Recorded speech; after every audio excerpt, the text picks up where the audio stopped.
Welcome to Falcon Computer Academy. Dear viewers, आज के इस लेक्चर में हम बात करेंगे कि हम कोरल ड्रा के अंदर विंग्स कैसे क्रिएट कर सकते हैं। जिस तरह से आप पिक्चर पे नज़र आ रहे हैं, आपको ये विंग्स मैंने क्रिएट की हुई हैं कोरल ड्रा के अंदर। तो चंद एक मिनट्स के अंदर आप भी इसको बड़ी आसानी के साथ क्रिएट कर सकते हैं।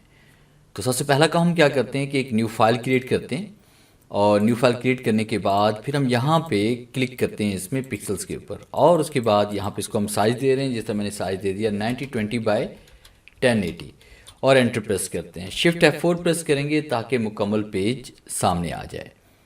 फिर उसके बाद आपने फ्री हैंड टूल पे क्लिक करना है या कीबोर्ड से F5 प्रेस करेंगे। आपने फ्री हैंड टूल पे क्लिक करना है, पेज के ऊपर आप क्लिक करेंगे। फिर उसके बाद आपने कंट्रोल प्रेस किया करना है, और बिना क्लिक किए हुए आपने आगे की तरफ लाइन को बढ़ाना है। और उसके बाद जैसे हम यहाँ पे क्लिक करेंगे तो आपके पास यहाँ पे लाइन क्रिएट हो जाएगी। फिर इसके पिक टूल पे क्लिक करते हैं, कीबोर्ड से F2 प्रेस करेंगे, जूम इन करते हैं और यहाँ पे आपने डबल क्लिक करना है। फिर राइट क्लिक और आपने टू कर्व पे क्लिक करना है। टू कर्व पे क्लिक करने के बाद आपने एक लाइन पे क्लिक करके इसको इस तरह से आपने ऊपर की तरफ मूव करना है, और फिर इसके बाद आप यहाँ पे क्लिक करके इसको नीचे की तरफ मूव करेंगे। और फिर इसके बाद यहाँ पे एक कॉर्नर पे क्लिक करेंगे और राइट क्लिक करके आपने इसकी कॉपी को इस तरह से क्रिएट करना है। और उसके बाद फिर आपने शिफ्ट के साथ इसको सेलेक्ट करना है और F3 प्रेस करेंगे। इसका साइज़ हम इस तरह से इसमें बढ़ा देंगे। और फिर उसके बाद आपने क्या करना है, यहाँ पे हम इसमें आएंगे ब्लेंड टूल के ऊपर, और आपने ब्लेंड पे क्लिक करना है, और यहाँ पे क्लिक करते हुए आपने इसको इसके साथ जोड़ देना है इस तरह से। और फिर उसके बाद पिक टूल पे क्लिक करेंगे, इन दोनों ऑब्जेक्ट्स को सिलेक्ट करेंगे, कंट्रोल के साथ राइट क्लिक करके आपने कॉपी क्रिएट करनी है, और इसकी एक कॉपी इस तरह से आप दूसरी तरफ से पलटा देंगे। और उसके बाद शिफ्ट F4 प्रेस करते हैं, और उसके बाद कीबोर्ड से कंट्रोल G प्रेस करेंगे ताकि ग्रुप हो जाए, और P का बटन प्रेस करेंगे, और ये सेंटर में इस तरह से आपके पास विंग्स बनकर आ जाएंगी। अब उसके बाद यहाँ पे हमने पिक्चर ऐड करनी है। तो पिक्चर ऐड करने के लिए आपने क्या करना है कि सबसे पहले हमने पिक्चर का बैकग्राउंड रिमूव करना है। पिक्चर मैंने डाउनलोड की हुई है, तो पिक्चर का बैकग्राउंड रिमूव करने के लिए हम आएंगे remove.bg की वेबसाइट के ऊपर।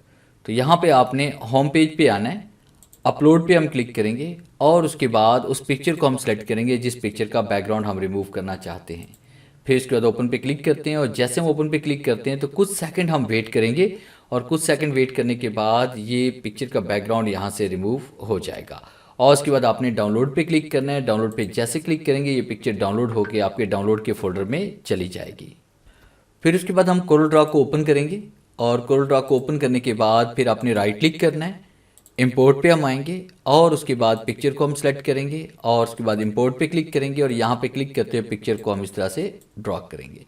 और फिर यहाँ पे क्लिक करके पिक्चर का साइज़ ज़रूरत के मुताबिक यहाँ पे हम बढ़ा देंगे, या उसके बाद आपने जो विंग्स क्रिएट की हैं इनका साइज़ आप ज़रूरत के मुताबिक यहाँ पे कम या ज़्यादा आप कर सकते हैं। जिस तरह मैंने यहाँ पे कम कर लिया, और उसके बाद यहाँ पे इसको हम सेट करते हैं। फिर इसके बाद कलर चेंज करने के लिए आपने यहाँ पे कलर प्लेट से किसी भी कलर के ऊपर आप राइट क्लिक करेंगे तो वो कलर यहाँ पे चेंज हो जाएगा। तमाम ऑब्जेक्ट्स को हम सेलेक्ट करेंगे, कीबोर्ड से कंट्रोल G प्रेस करते हैं और P प्रेस करेंगे, पेज के सेंटर में आ जाएगा। और उसके बाद जैसे हम शिफ्ट F4 प्रेस करते हैं तो ये देखिए हमारे पास मुकम्मल पिक्चर यहाँ पे बनकर आ चुकी है। तो ये था मेरा आज का लेक्चर, जिसे मैंने आपको पढ़ाया कि आप कोरल ड्रा के अंदर विंग्स किस तरह से क्रिएट कर सकते हैं बड़ी आसानी के साथ। उम्मीद है आज के इस लेक्चर में ज़रूर कुछ नया सीखने को मिला होगा। वीडियो अच्छी लगी है तो इसे लाइक कीजिए और अपने दोस्तों के साथ शेयर कीजिए। मिलते हैं हम नेक्स्ट लेक्चर में, तब तक के लिए गुड बाय।